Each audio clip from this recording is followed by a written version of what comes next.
छात्रों नमस्कार। मैं नीरज कुमार जलेसर पाठशाला में आपका हार्दिक स्वागत करता हूं।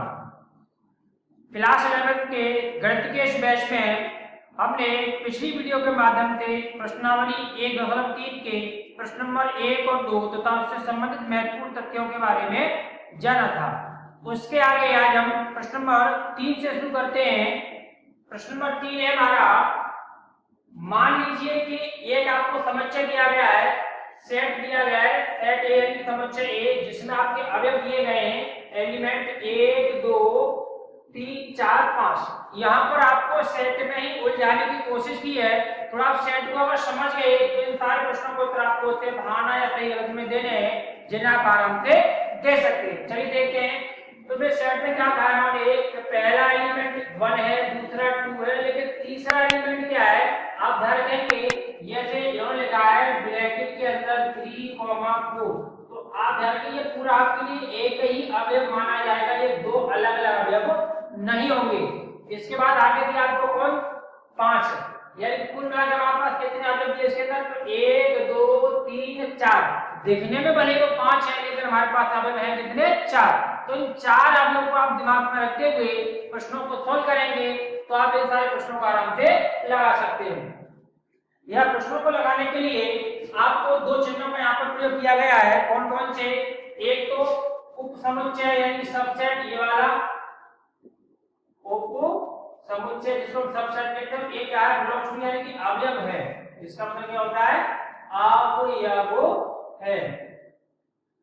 तो अवयव है जब कोई अवयव किसी सेट का होता है तो उसके आगे हम क्या लिखते हैं, जैसे यही तो हम ले लेते हैं, जैसे ये 1 क्या है, इस सेट ए का एक अवयव है, यानी कि यहाँ पर जो अवयव होगा इसको हम कोष्ठक में नहीं लिखते।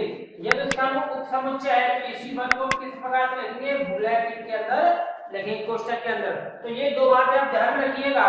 पहली ये वाली, यदि उप समुच्चय है तो ब्रैकेट के अंदर होगा, यदि उप समुच्चय नहीं तो कैसा होगा, बिना ब्रैकेट कोष्ठक के ही लिखा होगा, तो उसको क्या कहेंगे, उसका अवयव कहेंगे। चलिए स्टार्ट करते हैं। पहला प्रश्न इसका, तो पहले प्रश्न में लिखा है 3,4 सेट ए का क्या है, उप समुच्चय है। क्या है, उप समुच्चय। और यहाँ पर आप देखें, यहाँ पर देखें आपको लग रहा हो उप समुच्चय, लेकिन मैं आपको पहले बता चुका हूँ ये आपका एक अवयव है। क्या है, अवयव। और अवयव के लिए कौन सा चिन्ह प्रयोग में लाते हैं, ये वाला बिलोंग्स टू। कौन सा लाते हैं आप, एप्सिलॉन। क्या प्रयोग में लाते हैं, एप्सिलॉन का चिन्ह प्रयोग में लाते हैं, जो उन्होंने यहाँ पर नहीं लगाया है। यदि इसके बजाय आप इसका प्रश्न नंबर तीसरा देखें तो देखो इसमें और इसमें इन दोनों चिन्हों को एक जैसे प्रयोग में लाए हैं, लेकिन यहाँ पर ये पूरा ये वास्तव में अवयव है, तो यहाँ पर एप्सिलॉन का चिन्ह होता है जब यहाँ पर नहीं है। इसका मतलब आपका ये वाला तो पॉइंट आपका कैसा होगा, सत्य होगा, और ये आपका कैसा हो जाएगा, असत्य। कैसा हो जाएगा, असत्य। दोनों को देख लीजिए, ये केवल एक अवयव मात्र था तो अवयव के हम लगाते एप्सिलॉन, सबसेट का चिन्ह नहीं लगाते। जब उन्होंने यहाँ पर ऐसा किया इसलिए असत्य था। और यहाँ पर देखो इस अवयव को, ये हमारे मात्र एक अवयव है, भले ये कोष्ठक के अंदर लिखा हुआ है लेकिन इसके ऊपर हमने एकल कोष्ठक को यूज किया है। इसका मतलब कोष्ठक के अंदर जो मैटर दिया हमारा क्या है, इस सेट ए का एक अवयव है। इसका मतलब ये अवयव कोष्ठक के अंदर बंद हो गया।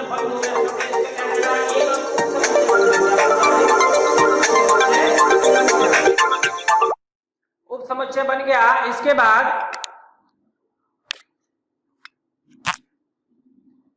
उप समुच्चय बन गया। अच्छा, इसके बाद हम इसका दूसरा प्रश्न देखते हैं। इसमें लिखा है 3,4, इसका मतलब हम इसको देख पा रहे हैं आराम से, क्या है इसका, इस सेट ए का एक अवयव है और अवयव के लिए कौन सा चिन्ह प्रयोग लाते हैं, एप्सिलॉन का। तो यहाँ पर ऐसा ही किया गया है, अर्थात आपका ये वाला स्टेटमेंट है, ये सवाल आपका कैसा होगा, सत्य होगा। तो पहला असत्य, दूसरा सत्य, तीसरा भी सत्य। अब यहाँ पर आप आए, ये दोनों बात अभी मैंने आपको उधर बताई है। क्या था कि 1 यानी एक जो है सेट ए का क्या है, एक अवयव है, एप्सिलॉन की मदद से बिलोंग करता है। तो 1 बिलोंग्स टू ए, यानी कि 1 जो है सेट ए का एक अवयव है, इससे बिलोंग करता है। इसका मतलब ये भी आपका कथन कैसा होगा, सत्य होगा। लेकिन यही बात हम यहाँ पर वैसे लिख दी, सेम अंक है, सेम सेट है आपका, लेकिन चिन्ह को बदल दिया। अब कह रहे हैं कि 1 जो है सेट ए का उप समुच्चय है। क्या है, उपसमुच्चय। यदि उपसमुच्चय होता तो क्या होता, तो ये इस प्रकार से ब्रैकेट के अंदर बंद होता, जो कि नहीं है। इसका मतलब ये स्टेटमेंट हमारा कैसा रहेगा, असत्य रहेगा। कैसा रहेगा, असत्य। असत्य क्यों रहेगा, समझ गए आप इस बात को। चलिए अगला देखते हैं 1, 2, 3 सेट ए के अवयव है। देखो 1, 2, 5 सेट ए के अवयव है। इस अवयव को अगर एक ब्रैकेट में बंद कर देते तो क्या बन जाता है, इन सेटों के एक उपसमुच्चय बन जाता है। किसका, सेट ए का। सेट ए का क्या बन जाएगा, एक आपका सबसेट यानी उपसमुच्चय बन जाएगा। और यहाँ पर ऐसा ही यानी कि आपका सबसेट यानी उपसमुच्चय का चिन्ह लगाया है, इसका मतलब ये स्टेटमेंट यूनिवर्स कैसा होगा, सत्य होगा। कैसा होगा, सत्य। अब इधर हम देखते हैं इसको। इसके बाद प्रश्न नंबर हमारे तक कितने हो गए, 5 6 हो गए। इसका छठवां देखते हैं। एलिमेंट आपको दिए 1, 2 और 5, यानी कि क्या है, ये आपका अभी हमने यहाँ पर देखा है कि ये वाला सेट जो है, सेट ए का क्या है, एक सबसेट यानी उपसमुच्चय है। इसका अवयव नहीं हो सकता, इसका अवयव नहीं। यदि अवयव होता तो क्या करते, तो हम इनको कोष्टक के क्या लिखते, बाहर लिखते थे, कोष्टक नहीं लगाते, कोष्टक नहीं लगाते। जब इसमें ऐसा ही किया गया है तो यहाँ पर कोष्टक नहीं होता तो सत्य होता है, कोष्टक में तो क्या तो आपका ये कथन असत्य हो जाएगा। क्या हो जाएगा, असत्य। अब 1, 2, 3 एक उपसमुच्चय है सेट ए का। सेट ए का उपसमुच्चय इसलिए नहीं हो सकता क्योंकि 3 क्या है, 3 और 4 पूरा एक अपना में अवयव है। और यहाँ पर उन्होंने यहाँ से 3 को निकाल लिया है। हाँ यदि ये 3 यहाँ पर ना होता, कुछ इस प्रकार से होता, तो आपका ये कथन कैसा हो जाता, सत्य हो जाता। चलो 1 और 2 सेपरेट दोनों यानी कि अलग अलग अवयव हैं, तो ये दोनों मिलकर के सेट ए का उपसमुच्चय बनाते हैं। लेकिन जैसे यहाँ पर 3 आ जाता है तैसे आपका क्या होगा, ये वाला उपसमुच्चय ये दिखा रहे हैं सेट ए का, ये सेट ए का उपसमुच्चय नहीं बनेगा। इसका मतलब ये कथन आपका कैसा हो जाएगा, असत्य हो जाएगा। कैसा हो जाएगा, असत्य।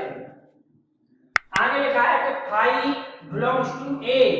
अच्छा 5 जो होता है प्रत्येक सेट का यानी प्रत्येक समुच्चय का उपसमुच्चय होता है। क्या होता है, उपसमुच्चय। लेकिन से बिलोंग नहीं करता, इससे बिलोंग नहीं करता। ये कैसे बिलोंग करता है, इसका मतलब ये कथन हमारा कहता है असत्य है। हाँ ये वाला सत्य होगा आपका। देखो इसके ठीक नीचे लिखा है कि 5 जो है क्या है, सबसेट है यानी उपसमुच्चय है। किसका, सेट ए का। इसका मतलब ये सत्य है। अगला हमें दिया है कि 5 क्या है, 5 एक क्या है, उपसमुच्चय है सेट ए का। लेकिन ये कथन तो ऐसे करके सही होता है। यहाँ पर हमने इसके अंदर ब्रैकेट, इसको 5 सेट को किसने बंद कर दिया है, ब्रैकेट के अंदर, जो कहता नहीं हो सकता, यानी कि ये उपसमुच्चय नहीं बन सकता। इसको हम क्या कह देंगे, असत्य। क्या कह देंगे, असत्य। ये आपका प्रश्न नंबर 3 होगा। आप इसे पेन डाउन करिए या स्क्रीनशॉट लीजिए। फिर भी यदि आपको कोई समझने प्रश्नों को समझने में रही हो तो कृपया आप कमेंट बॉक्स में आकर के कमेंट करिए प्रश्न नंबर, और प्रश्न नंबर का कौन सा खंड है आप उसे कमेंट बॉक्स में आकर पूछ सकते हैं। या फिर आप इस वीडियो को कुछ समय बाद देख रहे हैं, इसके बाद के काफी भाग बनने के बाद तो क्या करेंगे, आप टेलीग्राम इसमें ज्वाइन कर लीजिए। वीडियो के डिस्क्रिप्शन में दिया होगा, वहां पर अपने प्रश्न को रखिए, जहां से हम आपकी समस्या को वहीं समाधान कर देंगे। चलिए आप अगला प्रश्न आप देखते हैं, आप इसे नोट करिए, स्क्रीनशॉट लीजिए। इसके आगे प्रश्न नंबर 4, निम्नलिखित समुच्चयों के सभी उपसमुच्चय लिखिए। इससे पहले वाली वीडियो मैंने आपको उपसमुच्चय के बारे में पूरी जानकारी दी थी। थोड़ी सी जानकारी आपको रिकॉल करता हूँ। 2 बातें मैंने आपको बताई थी, कौन थी। एक होता है प्रत्येक समुच्चय का उपसमुच्चय के बारे में बताया था कि 5 जो है प्रत्येक समुच्चय का एक उपसमुच्चय होता है। 5 का मतलब एक रिक्त समुच्चय। तो पहला मतलब क्या, रिक्त समुच्चय क्या होता है, प्रत्येक समुच्चय का एक उपसमुच्चय होता है। तथा दूसरा, प्रत्येक समुच्चय अपने आप का भी उपसमुच्चय होता है। तो प्रत्येक समुच्चय यानी कि स्वयं का, इसका स्वयं का उपसमुच्चय होता है। तो ये 2 बात अगर आपको याद है, यहाँ पर आप सभी समुच्चय को उपसमुच्चय का आराम से लिख सकते हैं। चलिए देखते हैं एक करके। तो पहले सेट ए आपको दिया है, यानी सेट ए जिसमें ए की अवयव है, इसी को उपसमुच्चय क्या होगा, हम लिखेंगे उपसमुच्चय उपसमुच्चय बराबर। तो कितने उपसमुच्चय होंगे? तो पहला तो देखो फाई क्या है? प्रत्येक समुच्चय का उपसमुच्चय होता है। दूसरा ये सेट में एक ही अवयव है, इसका मतलब ये सेट भी अपने आप का क्या बन जाएगा? उपसमुच्चय बन जाएगा। अर्थात यहाँ पर इस समुच्चय के कितने उपसमुच्चय बने? केवल दो, भाई और स्वयं। भाई और स्वयं में क्या बना? अपने आप के उपसमुच्चय बने।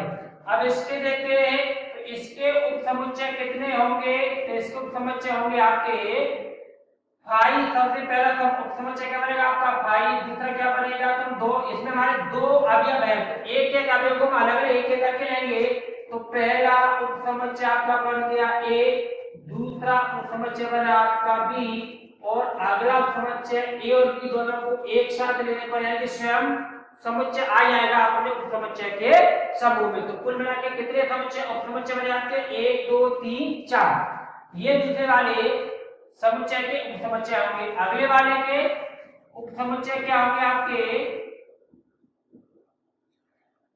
सबसे पहला उपसमुच्चय क्या होगा? भाई। दूसरा 1 फिर 2 फिर 3। कैसे कहते?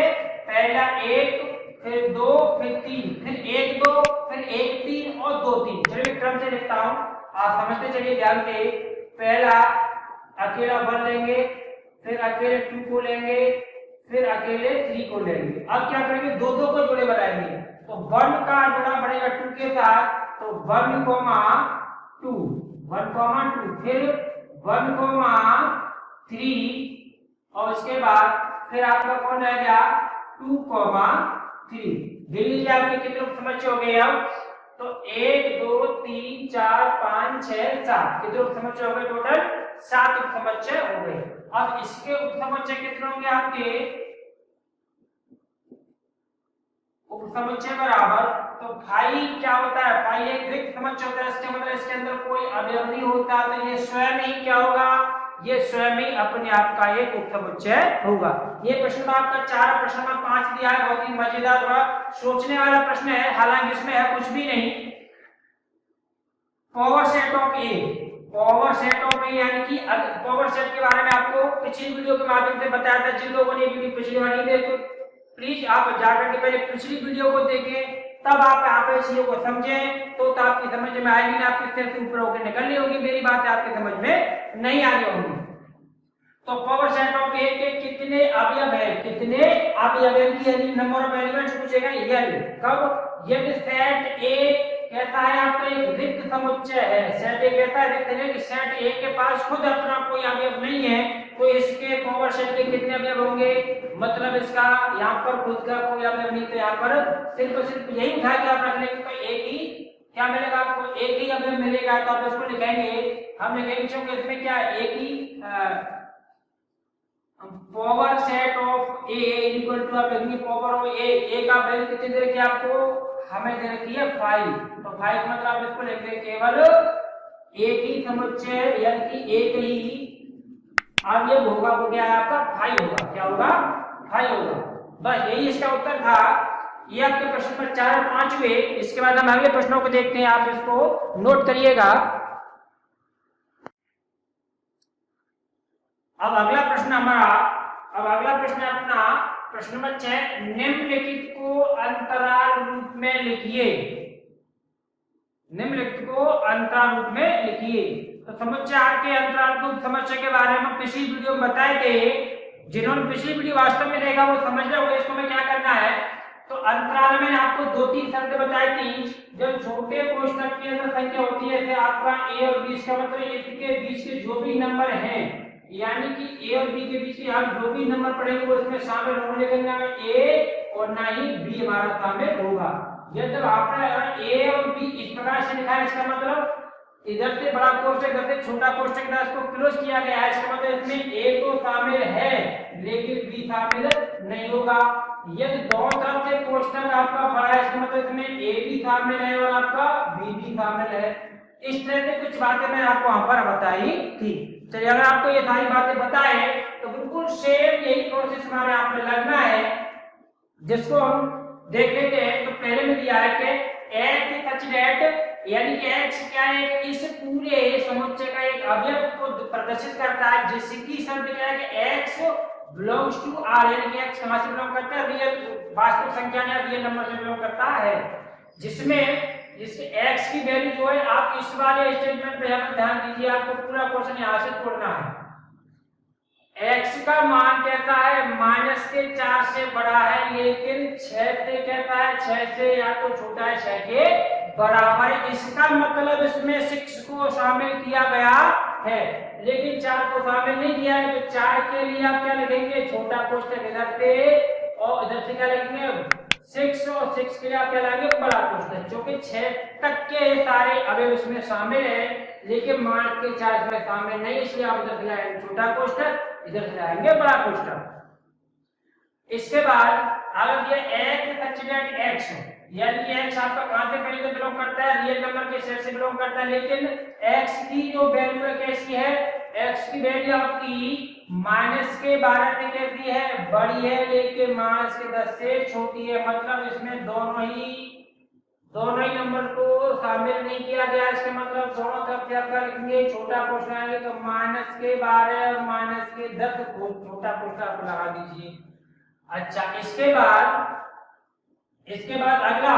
अगले में आपको तो सेम इसी तरह से आगे की बातें फिर लिखी, बस इसका ध्यान रखिए, x की वैल्यू 0 के बराबर है, 0 से बड़ी है, लेकिन 7 से कहती है छोटी है। इसका मतलब इसमें 0 शामिल है, लेकिन 7 को शामिल नहीं किया गया है, यानी कि 7 इसमें नहीं हो, तो 7 की तरफ में क्या लगाएंगे, अब छोटा कोष्ठक लगाएंगे। कौन सा कोष्ठक है, छोटा वाला। अब इसके अलावा अगला प्रश्न आप दिया कि यहाँ पर आप देखेंगे x का मान कहता है 3 से बड़ा या 3 के बराबर है, इसका मतलब 3 को शामिल किया गया, 4 के छोटा या 4 के बराबर, इसका मतलब 4 को भी शामिल किया गया है। ये इन प्रश्नों के उत्तर इस प्रकार से बने। फिर यहाँ पर ब्रैकेट्स का खेल था, जो अवयव इसमें शामिल होता है उसकी तरफ से हम बड़ा कोष्ठक लगाते हैं, जो शामिल नहीं होता उसकी तरफ से हम छोटा कोष्ठक लगाते हैं।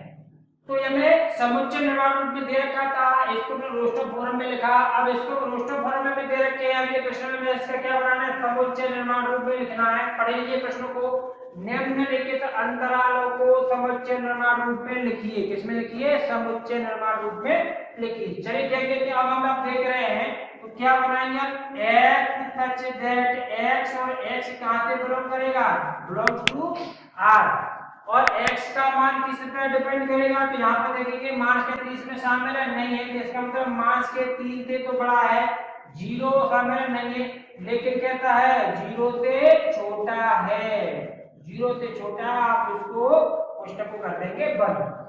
ऐसे इसके लिए आप करेंगे तो x सच दैट x और x बिलोंग टू r। अब इसके बाद आप इसमें नोट करेंगे तो 6 को भी शामिल किया गया, 12 को भी शामिल, यानी कि 12 को भी शामिल किया गया, जिसका मतलब x का मान कहता है 6 से या तो बड़ा है, 6 के बराबर है, और 12 से छोटा या 12 के बराबर है। इधर से देखिए आप, इसमें तो 6 की तरफ से छोटा कोष्ठक लगाया, 12 की तरफ से बड़ा कोष्ठक लगाया, इसका मतलब 6 शामिल नहीं है, 12 को शामिल किया गया है समूह में, इस समुच्चय में 12 को शामिल किया गया है। तो x such that x belongs to r, और 6 शामिल, इसका मतलब 6 से x का बड़ा हो, x का मान बड़ा होगा, लेकिन 12 से कैसा, 12 से छोटा या 12 के बराबर होगा। इसके बाद अगला आपको दोनों तरफ से देखो क्या है, इधर से लगा बड़ा कोष्ठक, से लगा छोटा कोष्ठक, इसका मतलब आप लिखेंगे इसको कि x such that x such that, और x बिलोंग टू r, जहां पर 23 को तो शामिल किया गया, इसका मतलब x का मान कहता है मास के 23 से बड़ा है, इसके बराबर, लेकिन 5 से छोटा है। इस प्रकार आपके प्रश्न नंबर 6 और 7 कंप्लीट हुए। आपने जल्दी से पेन डाउन करिए, देखते हैं अगले प्रश्न। अब अगला प्रश्न आ रहा 8। प्रश्न नंबर 8 लगा कि निम्नलिखित में से प्रत्येक के लिए आप कौन सा सार्वत्रिक समुच्चय यानी कि यूनिवर्सल सेट, जिसके बारे में पिछली वीडियो के माध्यम से हम चर्चा कर चुके हैं कि यूनिवर्सल सेट क्या होता है। प्रस्ताव करेंगे तो हमारे पास दो तरह के समुच्चय दिए गए, यानी कि इन दोनों हमें एक ऐसा यूनिवर्सल सेट बताना है उसमें ये भी शामिल हो जाए और ये भी समुच्चय हमारा शामिल हो जाए। तो हमारा प्रश्न था इसमें क्या कि समकोण त्रिभुजों का समुच्चय। चलिए दूसरा शर्त क्या है कि समद्विबाहु त्रिभुजों का समुच्चय। अब एक ऐसा हमें यूनिवर्सल सेट देना है जिसमें आपके समकोण त्रिभुज भी शामिल हो और समद्विबाहु त्रिभुज भी कैसे हो, शामिल हो। तो यूनिवर्सल सेट को किससे रिप्रेजेंट करते हैं, यू से। किससे रिप्रेजेंट करते हैं, यू से, यानी कि यूनिवर्सल में से क्या लिया गया, यू। तो यू बराबर, तो यू कैसा समुच्चय है, तो हम यहां लिख देंगे सभी संभावित